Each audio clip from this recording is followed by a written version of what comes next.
Halo semuanya, salam damai Kristus bagi kita semua.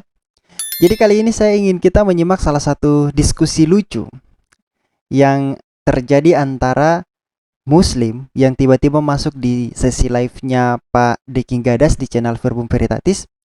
Waktu itu beliau sedang membahas tentang blunder Erman mengenai Yesus sejarah. Lalu beliau memberikan kesempatan untuk siapapun yang mau masuk, bergabung, mau bertanya, mau berdiskusi dengan beliau, silakan. Lalu tiba-tiba ada Muslim yang masuk. Dan sebentar kita akan simak pertanyaan Muslim, argumentasi Muslim itu dari dulu sampai sekarang tidak pernah berubah-berubah, sekalipun itu sudah dijawab beribu-ribu kali. Tapi karena memang kita tahu bahwa para polemikus Muslim itu otaknya separuh. Jadi bukan hanya perempuan Muslim saja, bukan hanya Muslimah saja yang otaknya separuh menurut Muhammad, tapi saya rasa bahwa polemikus Muslim juga itu otaknya separuh.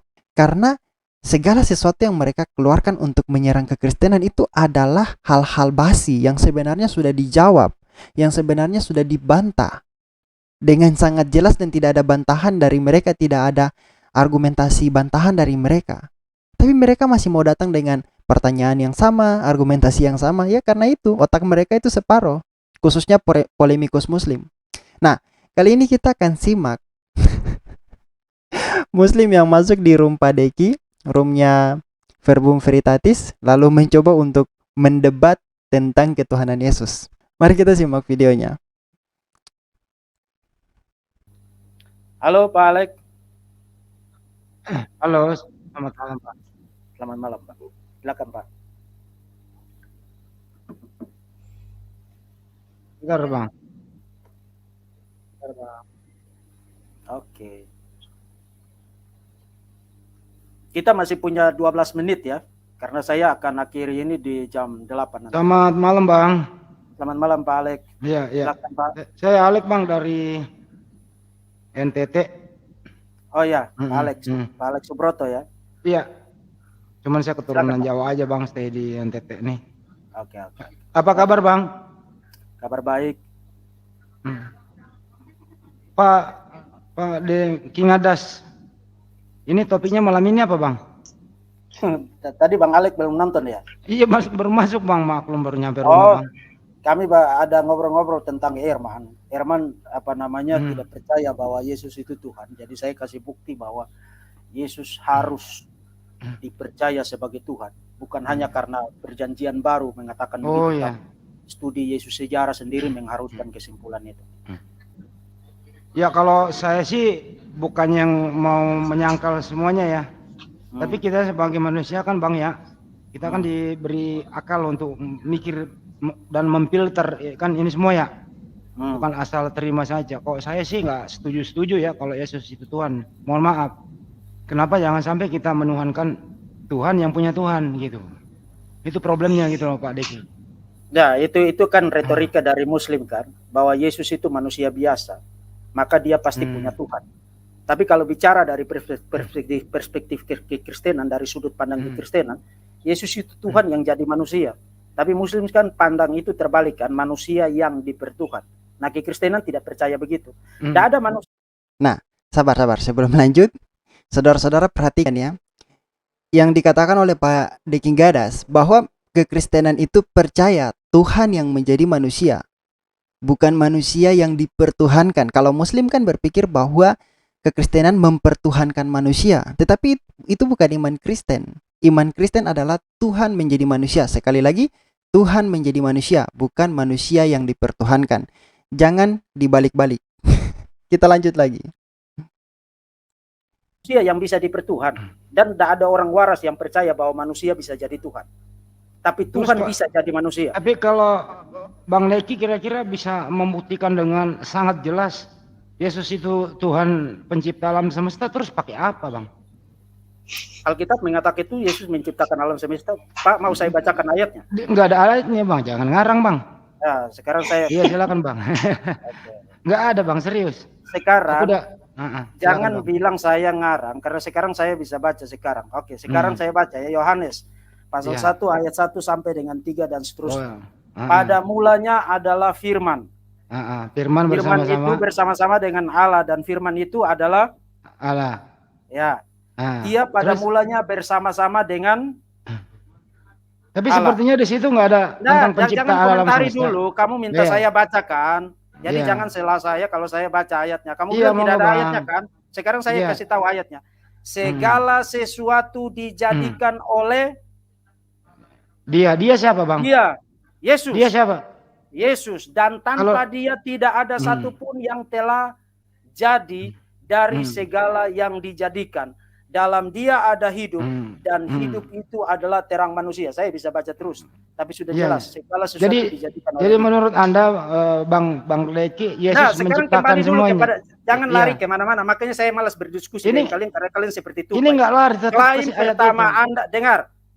Klaim pertama Anda adalah tidak ada ayat yang mengatakan Yesus menciptakan segala sesuatu kan? Saya sudah buktikan. Nggak ada. Emang dia Kejadian 1 ayat 1 sampai 14 ada nama Yesus, Saya tidak Bang? bicara Kejadian 1 ayat 1 sampai 4. Yohanes 1 pasal 1. Tanya tentang tanya tentang ada ayat yang bicara Yesus menciptakan segala sesuatu atau tidak. Saya sudah kasih lihat ayatnya kan? Yohanes 1 pasal 1 sampai 14 ada nama Yesus, Bang? Kamu mau saya kasih tahu kamu? Ada nama Yesus enggak, Bang? Enggak, Abang jawab aja, Bang. Yohanes 1 pasal 1 itu ada nama Yesus, Bang. Kenapa harus ada nama Yesus baru itu Yesus? Jadi menurutmu itu bicara tentang siapa? Sabar, sebelum lanjut lagi. Jadi dia tidak mau terima bahwa dalam Yohanes 1 itu berbicara tentang Yesus Kristus. Lalu pada kitanya, jadi menurut kamu di dalam Yohanes 1 itu berbicara tentang siapa?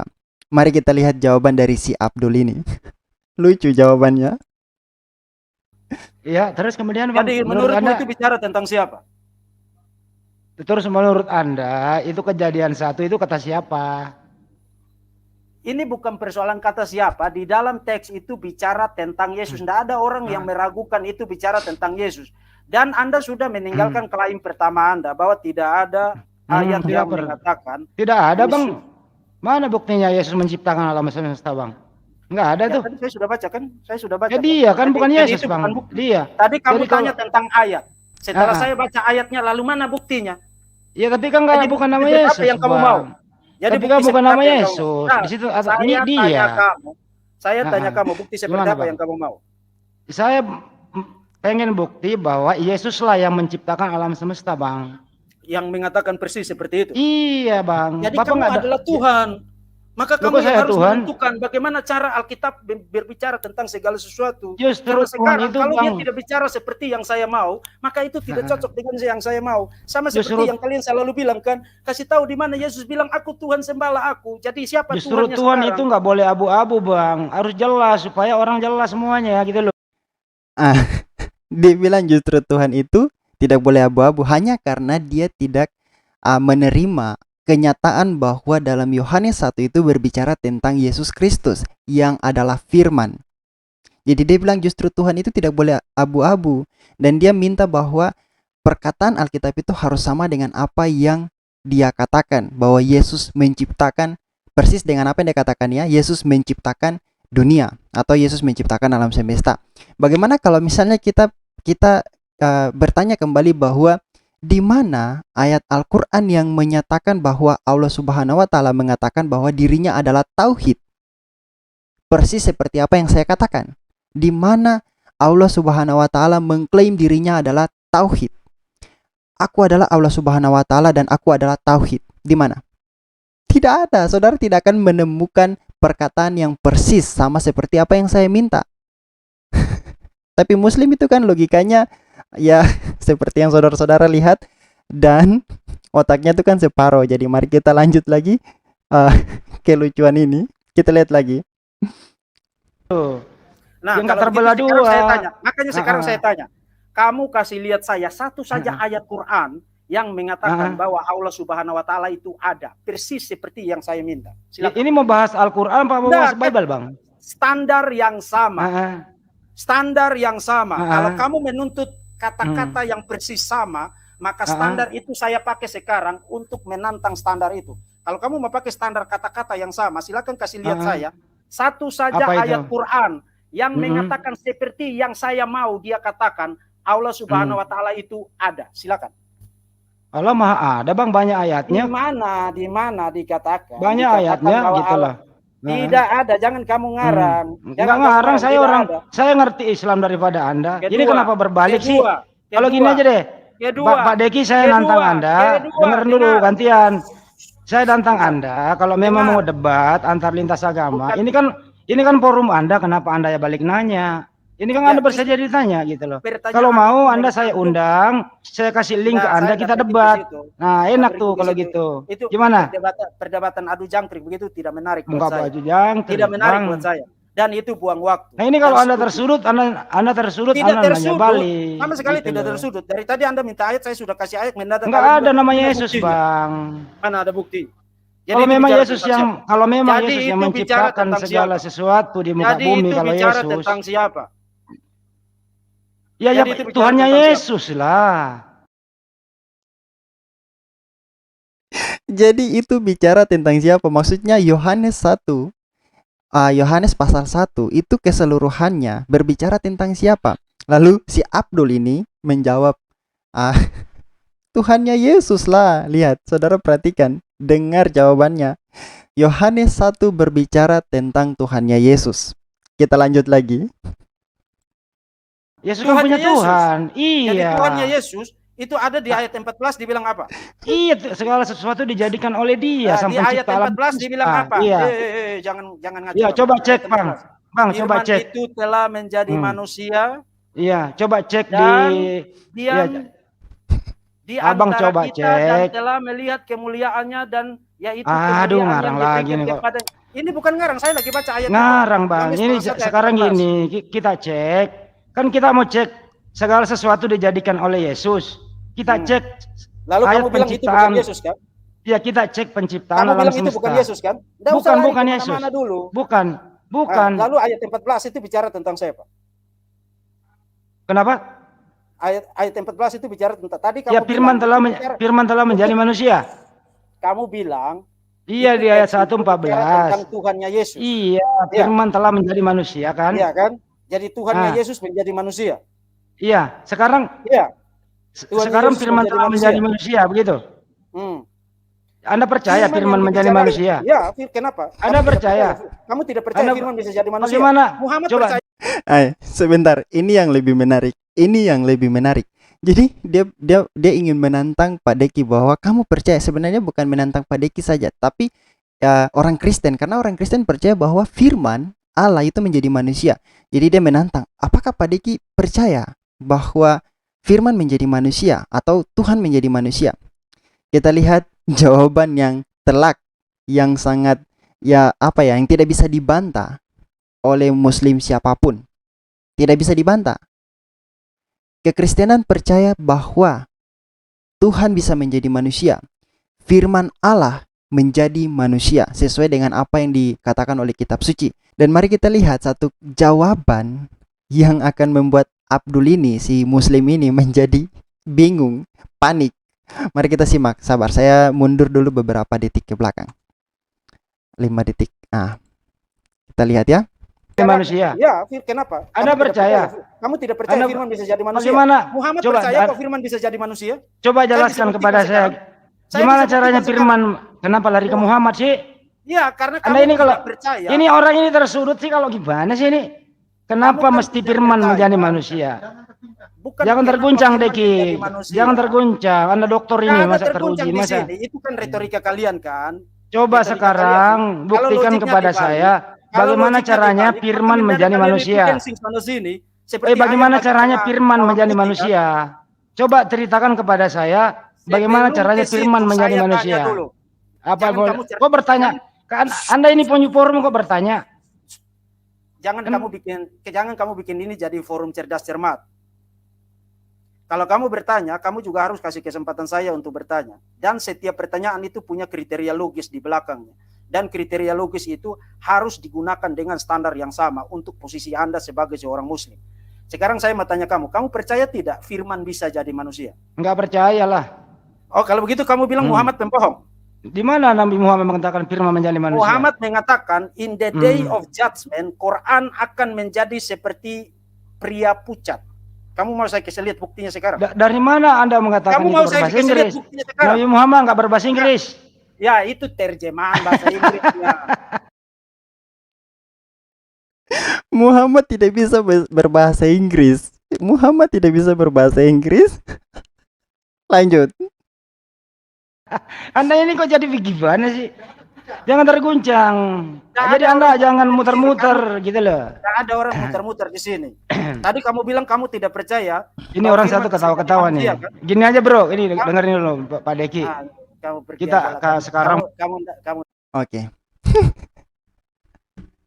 Jadi begitulah kualitas Muslim, kualitas polemikus Muslim. Tidak punya ilmu, tidak punya logika, tapi mau maju-maju untuk apa? Berdiskusi. Mau maju untuk berdebat. Jadi pertama, dia mengatakan bahwa Yohanes 1 itu tidak berbicara tentang Yesus Kristus karena tidak ada nama Yesus di situ. Tapi dia bilang bahwa di dalam Yohanes 1 itu berbicara tentang Tuhannya Yesus. Lalu Pak Deki tanya bahwa kalau misalnya itu berbicara tentang Tuhannya Yesus, bagaimana dengan ayatnya yang ke-14? Firman itu telah menjadi manusia. Jadi itulah Muslim, logika tidak ada. Tapi mau so nenteng-nenteng bahwa mereka itu jago, lalu membuat framing bahwa orang Kristen itu takut berdebat. Sebenarnya bukan takut berdebat, tapi karena berdebat dengan kalian itu adalah sesuatu hal yang membosankan. Jangankan berdebat, diskusi saja itu sesuatu hal yang membosankan. Karena tidak nyampe otak kalian untuk memahami apa yang ingin kami sampaikan. Bukan karena bahasa kami tinggi, bahasa kami malah sudah sangat sederhana untuk menyampaikan apa yang menjadi argumentasi kami. Tapi karena kalian otaknya tidak nyampe dan mental kalian itu hanya mental polemikus, bukan untuk mencari kebenaran, makanya ya itu jatuh-jatuhnya kalian itu bodoh untuk polemikus Muslim. Yohanes 1 itu berbicara tentang Sang Firman yang menjadi manusia.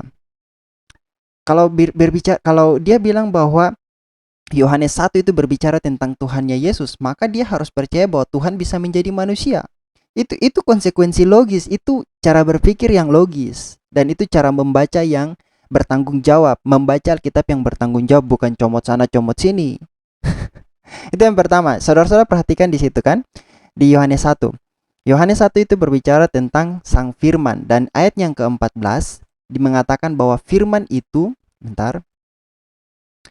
Firman itu telah menjadi manusia dan diam di antara kita. Dan kita telah melihat kemuliaannya, yaitu kemuliaan yang diberikannya sebagai anak tunggal Bapa. Jadi kalau Yohanes 1 berbicara tentang Tuhannya Yesus, masa Tuhannya Yesus disebut sebagai anak tunggalnya Bapa? Aneh. Begitulah logika Muslim. Mereka itu bukan mau mencari kebenaran, hanya mau berpolemik. Itu yang pertama. Kita sudah lihat. Nah, sekarang dia mengatakan bahwa dia tidak percaya bahwa Firman bisa menjadi manusia. Tapi Muhammad sendiri mengatakan bahwa Al-Quran pada waktu hari kiamat itu akan datang dalam wujud laki-laki pucat. Kita lihat hadisnya supaya jangan bilang saya juga ngarang. Ini ada dalam hadis sendiri, hadis Majah. Hadis Sunan Ibnu Majah 3771, kitab adab. Ini di hadis.com ya, hadis.id. Jadi kalau misalnya saudara mau bilang bahwa saya ngarang, ya komplain aja ke yang buat hadis. Al-Quran, Rasulullah bersabda, Al-Quran akan datang pada hari kiamat seperti orang, seperti orang yang bermuka pucat. Jadi kalau misalnya dia tidak percaya bahwa firman bisa menjadi manusia, maka dia mengatakan bahwa Muhammad, konsekuensi logis, dia mengatakan bahwa Muhammad itu penipu, pembohong. Itu konsekuensi logis, dan memang betul apa yang dikatakan oleh Pak Deki Gadas, bahwa itu adalah konsekuensi logis kalau Muslim tidak percaya firman bisa menjadi manusia. Karena dengan ketidakpercayaan mereka tentang firman menjadi manusia, maka mereka dengan secara tidak langsung mengatakan bahwa Muhammad adalah pembohong yang mengatakan bahwa Quran datang pada hari kiamat seperti orang yang bermuka pucat. Logis. Logis dan tidak bisa dibantah. Tapi yang membuat saya merasa aneh lagi bahwa Muslim ini, kalau kita tunjukkan hadis, mereka tidak terima sekalipun itu hadis sahih. Aneh. Lalu nanti alasannya, oh itu kan bahasa Inggris. Jadi kalau misalnya kalian tidak mau, si Muslim Abdul ini tidak mau menerima hadis yang berbahasa Inggris, maka untuk apa kalian menerima Quran yang berbahasa Arab? Yang mana di situ dituliskan tentang kata-kata Isa Al-Masih, yang kalau kita tarik ke belakang dalam klaim kalian bahwa Isa Al-Masih itu adalah orang Yahudi yang berbahasa Aramaik. Jadi kalau misalnya Isa Al-Masih berbahasa Aramaik, lalu Allah Subhanahu wa taala berbicara dalam bahasa Arab, kenapa kalian terima? Karena itu Allah Subhanahu wa taala sudah melakukan penerjemahan terhadap apa yang dikatakan oleh Isa Al-Masih sebagai seorang penutur dari bahasa Aramaik. Jadi seharusnya Allah Subhanahu wa taala itu berbicara dalam bahasa Aramaik, mengucapkan kata-kata Isa Al-Masih itu dalam bahasa Aramaik, bukan dalam bahasa Arab. Ngapain kalian terima perkataan Allah dalam bahasa Arab kalau kalian tidak mau menerima terjemahan-terjemahan dari hadis-hadis? Itu konsekuensi logis juga. Tapi ya mau gimana lagi, itu saudara-saudara kita yang Muslim, khususnya para polemikus Muslim.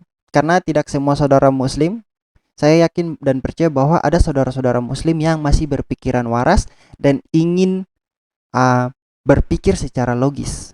Tapi untuk para polemikus Islam ini, polemikus Muslim ini ya, otak mereka itu sudah separuh. Jadi ya kita sudah tidak bisa mengharapkan apa-apa lagi dari mereka. Diskusi dengan mereka itu juga kacau, apalagi debat. Jadi percuma juga. Kita hanya bisa monolog aja, ya kan?